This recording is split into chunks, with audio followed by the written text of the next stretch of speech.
మీరు Lyca the space dog గురించి ఎప్పుడో ఒకప్పుడు వినే ఉంటారు. హిస్టరీ బుక్స్లో లైకాను ఒక స్పేస్ హీరోలా చూపిస్తారు. But let's talk about the dark reality. It was not a mission, it was a murder of an innocent animal just for political ego. సోవియట్స్కి స్పేస్ ఎక్స్ప్లోరేషన్ కంటే ఎక్కువ ఒక ప్రూఫ్ కావాలి. వాళ్ళ R7 రాకెట్స్ ఒక 500 kg న్యూక్లియర్ వారెడ్ని America దాకా carry చేయగలవా లేదా, అంతే. Sputnik 1 was very light, so Sputnik 2లో pressure cabins, life support and Laika ఈ మొత్తం సెటప్కి ఒక 500 kg పేలోడ్ టెస్ట్లా వాడుకున్నారు. Now it was time to test it. Moscow streets నుండి ఒక స్ట్రే డాగ్ని పిక్ చేసుకున్నారు. ఎందుకు? Because it was resilient. After all స్ట్రీట్స్లో తిరిగే ఒక చిన్న ఫీమేల్ డాగే కదా, కాబట్టి కష్టంగా ఉన్న భరిస్తుందిలే అని దాన్ని సెలెక్ట్ చేశారు. టైనీ ప్రెషరైజ్డ్ కేజెస్లో బంధించి కొంతకాలం దానికి ట్రైనింగ్ కూడా ఇచ్చారు. లాంచ్ తర్వాత మీడియాలో ఏం చెప్పారు?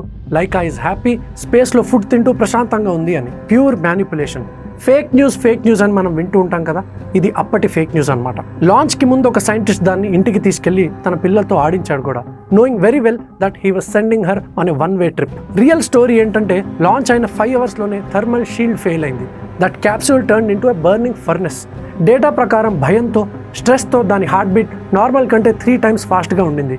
పాపం అలానే కొన్ని గంటల పాటు భరించింది Laika. Friends, it did not die peacefully, it was actually burnt alive. This is just one example out of many that మనిషి ఈగో కోసం, పవర్ కోసం చాలా ఈజీగా ఒక ప్రాణాన్ని బలి తీస్తాడు.